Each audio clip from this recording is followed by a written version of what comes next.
All right, hello everybody, and thank you so much for giving me a little bit of your time today to introduce something that I think will greatly benefit our company. As you know, in this growing world of technology, it's ever so important that we increase our security online as to make sure that we don't have any problems with people trying to attack us or using our information against us.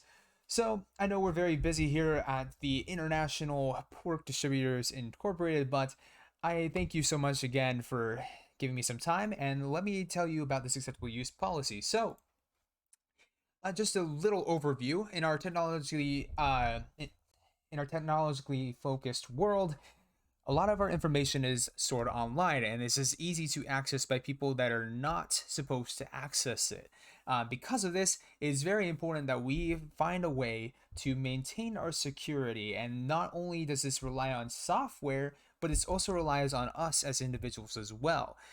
In fact, 80% of cyber attacks are actually due to human error. So, if we can prevent these attacks from happening in the first place by being smart on the internet, then we can prevent these attacks from happening. So, the dangers on the internet today, again, there's many things that can attack us. We have our information stored online that people don't should not be accessing, or we don't want people to access. We have emails, advertisements that look like they're legitimate, but they actually can install malware that can ruin individuals and companies. And so this all these attacks are reasons why we want to prevent this from happening, as cleaning these up can be very messy. So it is very important that we maintain and invest in security. So one of the ways to do that is with an acceptable use policy. So an acceptable use policy is basically an agreement between the owner of this network, which will be our company, and between the employees of the company. Basically, we're going to be establishing what the network can and cannot be used for. If you do things on the network that should not have been done, then there will be punishments for that. So it's going to lay out the groundwork. This is what you can and cannot do. If you break this, there will be problems because you are putting the security of our company at risk.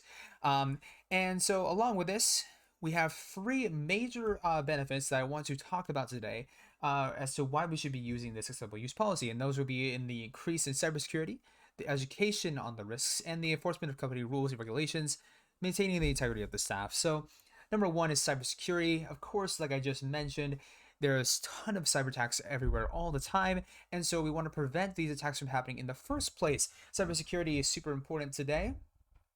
We have lots of methods to maintain the security. We have VPNs, we have security software, and antiviruses. You can name it, but a lot of these programs can actually be pretty costly, especially when you're trying to defend an entire company. So, one of the cheaper and more efficient options for this is an acceptable use policy. As I said before, 80% of attacks are due to human error, so if we can prevent human error from happening in the first place, then we don't have to invest as harshly into these programs, costing us lots of money. So now we move on to the second measure, which is the education on the risks. Again, this goes along with what I just said.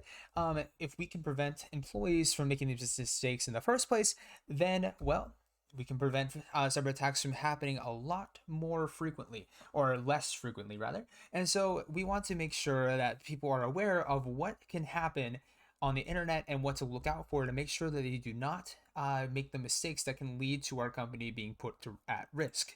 And then finally, in order to make sure that they actually do follow these rules, we want to enforce and maintain this policy. Basically, when they accept the policy, they are taking on the responsibility of all their actions. If they are to fail at following through on these, then they will suffer consequences. Basically, you want to make sure that people will want to follow this. It's not just some words on the paper. They need to know that they have to follow this to the rules, or they will be punished accordingly. This can lead to something like denial of service, even suspension, or, and hopefully not, but can happen, termination from their job. So again, these are just some of the things that can happen if they do not follow the rules in the acceptable use policy. Again, don't neglect security here. We want to invest in the acceptable use policy, and there's no reason not to, as it is a free way to maintain our security and to make sure that our company is as secure as possible from cyber attacks. Thank you.